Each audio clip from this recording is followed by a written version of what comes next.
Hello students, আজকে আমরা যেটা পড়বো সেটা হচ্ছে আর্টিফিশিয়াল স্যাটেলাইট বা কৃত্রিম উপগ্রহ। তো কৃত্রিম উপগ্রহ জিনিসটা কি? এটা হচ্ছে রকেটের সাহায্যে আমাদের পৃথিবী হোক বা যে কোনো গ্রহ হতে পারে,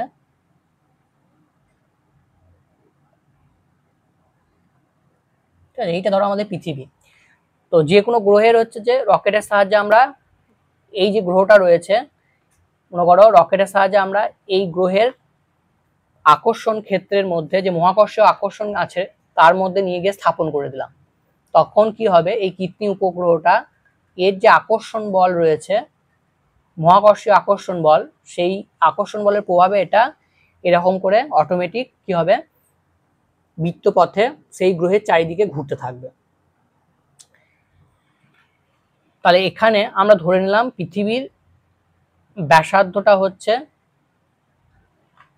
আর আর কৃত্রিম উপগ্রহটাকে আমরা পৃথিবীর সারফেস বা পৃথিবী পৃষ্ঠ থেকে এই উচ্চতায় স্থাপন করেছি। তাহলে এখানে যে মেন প্রিন্সিপাল সেটা মনে রাখতে হবে যে এদের মধ্যে যে মহাকর্ষীয় আকর্ষণ বলটা হবে সেটার ভ্যালু কত হয়, সেটার ভ্যালু হচ্ছে G M M by R plus H তার হোল স্কোয়ার। এইটা কি হবে, এই বলটাই হচ্ছে অভিকেন্দ্র বল, সার্কুলার পথে ঘোরার জন্য যে অভিকেন্দ্র বল লাগবে সেইটা সাপ্লাই করবে। তো এইটার ভর আমরা ধরে নিলাম স্মল এম, ঠিক আছে? তাহলে এদের মধ্যে আকর্ষণ বলের ভ্যালু হচ্ছে এটা।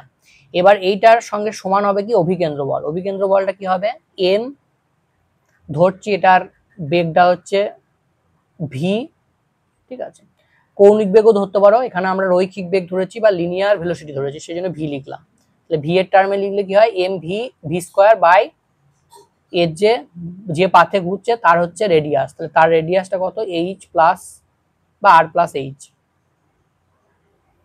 তাহলে এখান থেকে যদি আমরা এম এম বোথ সাইড কেটে দেবে, তাহলে ভি ইকুয়াল টু হয়ে যাবে root over of G M by R plus H. বোঝা গেছে? তাহলে এখান থেকে আমরা কৃত্রিম উপগ্রহের রৈখিক বেগের মান বের করে নিতে পারলাম,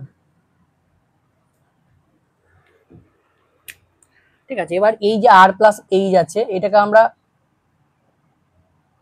এরকম করে লিখলাম একটা আর, যেখানে আরটা, এই আরটা কি, এই আরটা হচ্ছে পৃথিবীর সেন্টার থেকে একদম কৃত্রিম উপগ্রহ পর্যন্ত যে দূরত্ব সেইটা, ঠিক আছে? তাহলে এখান থেকে দেখো কেপলারের যে দ্বিতীয় সূত্র, কেপলারের যে তৃতীয় সূত্র রয়েছে, T square proportional to A cube, এইটা হচ্ছে প্রুভ করব। তাহলে এই যে গ্রহটা রয়েছে এর যদি আমার পর্যায়কাল বের করতে হয়, তাহলে পর্যায়কাল মানে কি, পর্যায়কাল মানে হচ্ছে সময়, একটা সময়। তাহলে সময় সমান অতিক্রান্ত দূরত্ব বাই হচ্ছে ভেলোসিটি। তাহলে অতিক্রান্ত দূরত্ব কত হয়, অতিক্রান্ত দূরত্ব হচ্ছে 2 পাই আর, আর বেগটা কত, বেগটা হচ্ছে ভি। 2 পাই আর মানে হচ্ছে তার যে পরিধি, তার যে পরিধি। তাহলে এখানে এনে এই ভি এর মানটা এখানে বসিয়ে দাও, তাহলে হয়ে যাচ্ছে 2 পাই আর, ভি এর জায়গায় root over of G G M by R, তার মানে 2 pi root G M R root R. তো এইটা হচ্ছে আমাদের টি এর ভ্যালু। এবার দেখো এই জিনিসটা পুরোটা হচ্ছে কনস্ট্যান্ট, তাহলে এটাকে আমরা একটা কনস্ট্যান্ট দিয়ে লিখলাম এ, আর এইটা এখানে 1 এখানে হাফ, তাহলে আর টু দি পাওয়ার 3/2 লিখতে পারি। বোথ সাইড স্কোয়ার করে দাও, বোথ সাইড স্কোয়ার করে দিলে টি স্কোয়ার ইকুয়াল টু দাঁড়িয়ে যাচ্ছে এ স্কোয়ার আর কিউব। তাহলে এ স্কোয়ার এই টার্মটা হচ্ছে কনস্ট্যান্ট, তাহলে আমরা লিখতে পারি T square proportional to R cube, ঠিক আছে? তাহলে এটা দেখো এই যে কেপলারের তৃতীয় গতিসূত্র ছিল সেটা প্রুভড হয়ে গেল। তাহলে এই তোমাদের কৃত্রিম উপগ্রহে রয়েছে। আর একটা জিনিস দিতে পারে কৃত্রিম উপগ্রহ থেকে, সেটা হচ্ছে যে কৃত্রিম উপগ্রহের অ্যাঙ্গুলার ভেলোসিটি বা কৌণিক বেগটা খুব সহজ। রৈখিক বেগ জানো, রৈখিক বেগের সঙ্গে কৌণিক বেগের সম্পর্ক হচ্ছে যে এটা। তাহলে এখানে তুমি রৈখিক বেগ বের করেছিলে, রৈখিক বেগের ভ্যালুটা কি ছিল, root over G M by R, আর এটা ওমেগাটা ছিল। তাহলে ওমেগাটা বেরিয়ে গেলে এটা কি হবে, ওমেগাটা হয়ে যাচ্ছে তোমার 1/r √/gm/r।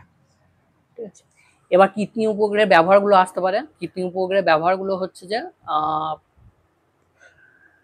এক নম্বর হচ্ছে টেলিযোগাযোগ বা টেলিকমিউনিকেশনের ক্ষেত্রে আমরা ইউজ করতে পারি।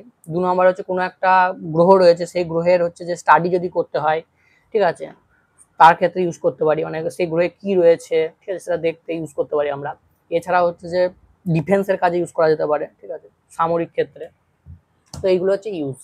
তো কৃত্রিম উপগ্রহ থেকে এটাই হচ্ছে মেন তোমাদের থিওরেম। এবার এগুলো দিয়ে নিউমেরিক্যালস কিছু করতে হবে।